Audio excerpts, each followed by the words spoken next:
Let us begin not with a date, but with a feeling. It is the sensation of the earth itself holding its breath, a profound continental silence that fell across the western reaches of the Soviet Union on the shortest night of the year, June 21, 1941. In villages, the scent of hay and linden blossoms hung in the warm air. In cities, lights still glimmered from apartment blocks. Along thousands of kilometers of border, from the Baltic shores to the Black Sea cliffs, sentries walked their posts under a sky dense with stars. This was the last fragile membrane of peace. At 3:15 a.m. on Sunday, June 22nd, that membrane was torn apart by history's most concentrated and violent explosion of organized force. Operation Barbarossa began not as a battle, but as an ontological shock, a deliberate, meticulously planned cataclysm intended to erase one civilization and replace it with another. It was the culmination of Nazi ideology made manifest in steel, gasoline, and flesh. The numbers remain staggering, even from our historical distance. Over 3.8 million Axis troops, Germans, Romanians, Hungarians, Italians, and Finns, formed up in 153 divisions, 3,600 tanks, 7,000 artillery pieces, and 2,700 aircraft were poised to strike. But the true terror lay not in the scale, but in the intent. This was a Vernichtungskrieg, a war of annihilation.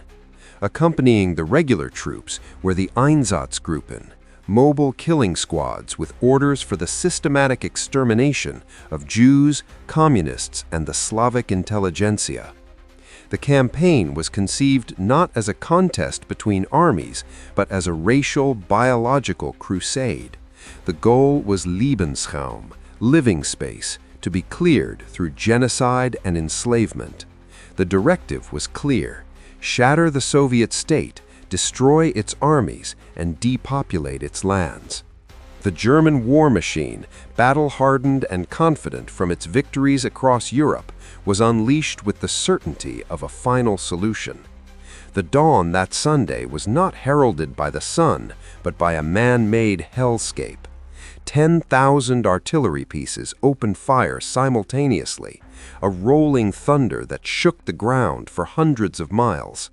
Then came the shrieking dive of the Stuka bombers, designed to terrify as much as to destroy.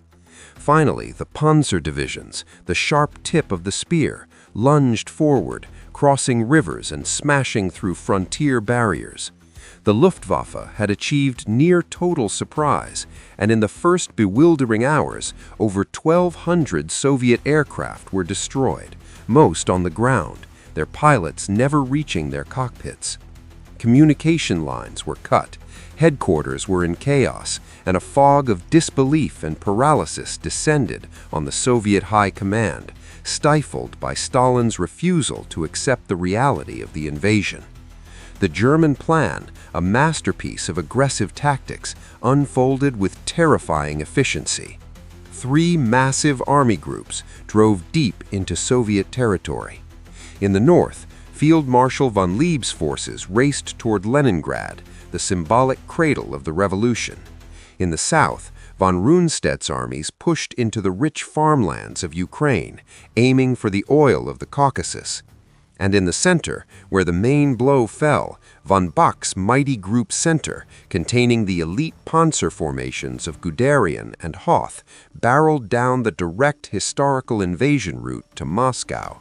The summer of 1941 was a season of unmitigated disaster for the Red Army, a bloody kaleidoscope of encirclement, capture, and collapse. The Soviet military, weakened by purges and hobbled by outdated doctrine, was strategically outmaneuvered. The German tactic of Kesselschlacht, cauldron battle, proved brutally effective. Vast pockets formed at Bialystok, Minsk, Smolensk, and Uman, swallowing entire armies. The roads west became rivers of refugees, civilians with handcarts and bundles fleeing eastward under strafing attacks, while parallel columns of hundreds of thousands of desolate, defeated Soviet prisoners of war trudged west into an uncertain and often fatal captivity. Minsk fell on June 28th. By mid-July, German forces were at the gates of Smolensk, a crucial strategic nexus on the road to Moscow. Here, for the first time, the Blitzkrieg met sustained, fanatical resistance. The battle for Smolensk raged for 2 months, a colossal meat grinder that cost both sides dearly. It was a Soviet military defeat, but a crucial strategic delay. It bought time, the most precious commodity of 1941. Then came the supreme catastrophe. Against the advice of his generals, Hitler diverted Guderian's powerful panzer group south, away from Moscow, to seal a gigantic encirclement around Kiev. The maneuver was a tactical masterpiece and a human tragedy of epic proportions. By late September, the Kiev pocket was liquidated. Official Soviet losses were over 600,000 men, captured, killed, or wounded. It remains one of the largest military defeats in history. The German High Command was jubilant. The road to the industrial Donbass and the Crimea seemed open. In the north, the steel ring around Leningrad closed on September 8th, condemning its 3 million inhabitants to a siege of starvation and shelling that would become a dark legend of human endurance. By October, with Operation Typhoon launched, the Germans were convinced the war was won. Propaganda Minister Goebbels ordered the Berlin newspapers to prepare their victory editions. The world held its breath, waiting for the fall of the Soviet capital. But within this panorama of defeat, a different, quieter story was being written, a story that would ultimately define the soul of the war. This was the birth of a resistance that was both military and deeply spiritual. It was the year of the solitary, sublime no. It was the defenders of the Brest fortress, besieged from the very first minute, holding their ruined citadel for over a month, their final defiance scratched on the walls, "I am dying, but I do not surrender. Farewell, motherland."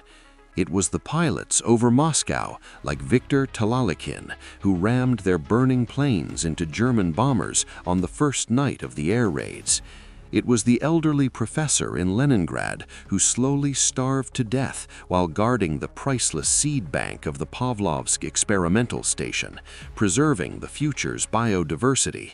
It was the women and teenagers who dug endless anti-tank ditches under the autumn sky around Moscow. And it was the first partisan bands, stranded soldiers, local communists, ordinary peasants who melted into the endless forests and swamps of Belarus and Russia, beginning a vicious shadow war behind German lines. The war was transforming from a front-line conflict into a total people's struggle, a great patriotic war. And then Russia's oldest and most potent generals entered the fray, General Mud and General Winter. The autumn Rasputitsa arrived in October. The few hard-surfaced roads dissolved into a bottomless, clinging sea of mud. The German advance, a mechanized marvel dependent on speed and supply, sank literally to a halt. Tracks spun helplessly, trucks were abandoned, supply columns stretched to breaking point. The mighty Wehrmacht was immobilized, giving the bleeding Red Army another vital, priceless pause. When the ground finally froze solid in late November, the Germans pressed on toward Moscow in a final, desperate sprint. They came agonizingly close. Advance patrols reached the suburbs of Himki, from where they could see the spires of the Kremlin through field glasses. But they were ghosts of their former strength, exhausted, freezing, at the very end of a logistical chain stretched across a ravaged continent. Their summer uniforms were in tatters, their machines seized up in the 30-degree-C cold, and their morale was cracking under the strain of an enemy that refused to die. For while the invaders faltered, a miracle of political will and human tenacity was unfolding in the Soviet rear, a feat of mobilization with no parallel in history. This was the Great Evacuation. As the front collapsed westward, a frantic, heroic exodus moved east.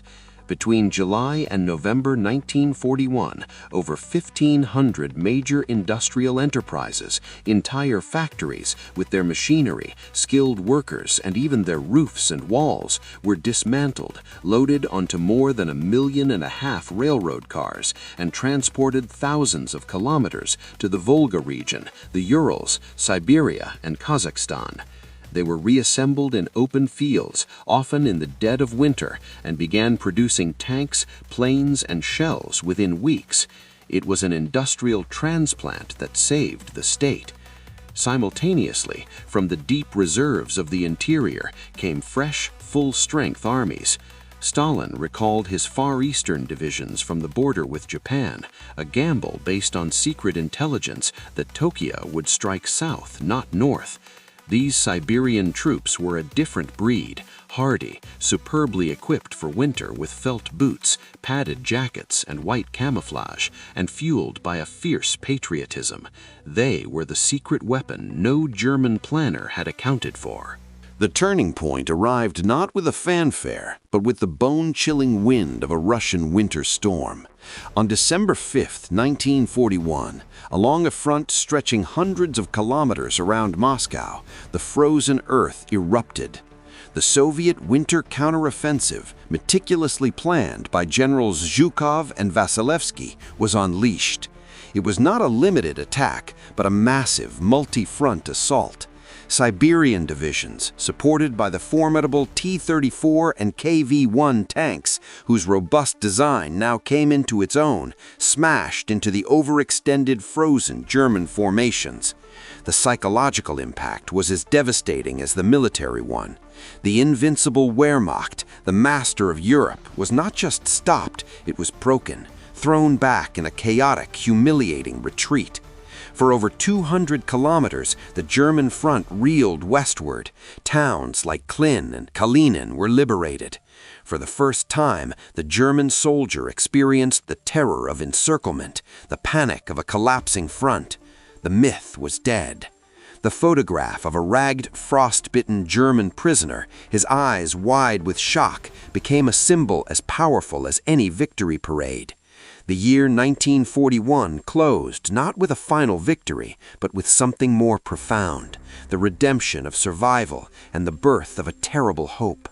The cost was almost beyond measure. Soviet military casualties numbered in the millions. Vast territories housing 40% of the population were under a brutal occupation, and the nation's economic heartland was in ruins. Yet the strategic calculus of the entire World War had been irrevocably altered.